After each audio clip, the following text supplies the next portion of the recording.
조 바이든 대통령이 취임 후 두 번째로 2023 회계연도 연방 예산안을 만들어 연방의회에 보냈습니다.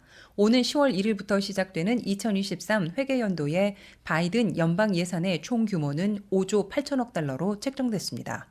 바이든 대통령은 이 가운데 손댈 수 없는 소셜 시큐리티와 메디케어 예산을 제외하고 국방 안보 예산으로 8,133억 달러, 국내 정책 예산으로 1조 6천억 달러를 배정했습니다.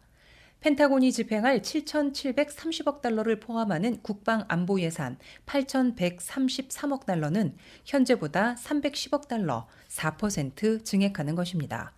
이 가운데 69억 달러는 러시아의 공격을 받고 있는 우크라이나와 이에 맞대응하는 나토 등에 배정됐습니다. 북한과 이란의 미사일 위협에 대처하기 위한 요격과 미사일 방어망 확충 예산도 20억 달러가 배정됐습니다. 국내 정책 예산 1조 6천억 달러는 현재보다 7% 늘린 것으로 총기 사건 등 치안 강화 예산을 320억 달러로 늘리고 헬스케어와 차일드케어 지원 확대, 공공주택 확충, 기후변화 대처 예산 등을 증액했습니다. 바이든 대통령은 40년 만에 물가 급등과 유가 폭등에 시달리고 있는 미국민들이 에너지, 주거비, 헬스케어와 차일드케어 비용을 낮출 수 있도록 초점을 맞추겠다고 강조했습니다. 바이든 대통령은 이를 위해 좌초된 더 나은 미국 재건법안을 더 이상 언급하지 않고 세부안도 제시하지 않는 대신 헬스케어, 차일드케어 지원, 처방약값 낮추기, 기후변화 대처 방안을 재추진하겠다는 의지를 분명히 했습니다. 이에 따라 축소된 건강, 교육, 기후 법안은 바이든 대통령과 조 맨신 상원의원 등의 재협상을 거쳐 7월 말까지 연방 예산과는 별도로 추진될 것으로 예고되고 있습니다.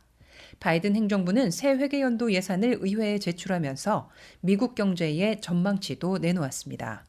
현재 7.9%로 급등해 있는 미국의 소비자 물가는 올해 말까지 4.7%로 낮추고 내년 말에는 2.3%까지 더 내려 통상 수준으로 정상화하겠다고 목표를 제시했습니다. 실업률은 올 연말 3.9%, 내년 말에는 3.7%로 내려갈 것으로 잡았습니다. 미국의 국내 총생산 GDP 성장률은 지난해 5.6%에서 올해는 3.8%로 내려갈 것으로 예상했습니다. 이는 전년에 비해 둔화되는 것이지만 정상인 3% 성장을 여전히 웃도는 양호한 성적을 유지할 수 있을 것으로 내다본 것입니다. 하지만 바이든 행정부의 물가 잡기와 고용 호성적 양호한 성장률 유지 전망에는 러시아의 우크라이나 침공과 이에 따른 유가 급등을 비롯한 악재들이 반영되지 않은 것이어서 머지않아 수정 전망될 것으로 지적되고 있습니다. WKTV 뉴스 김윤미입니다.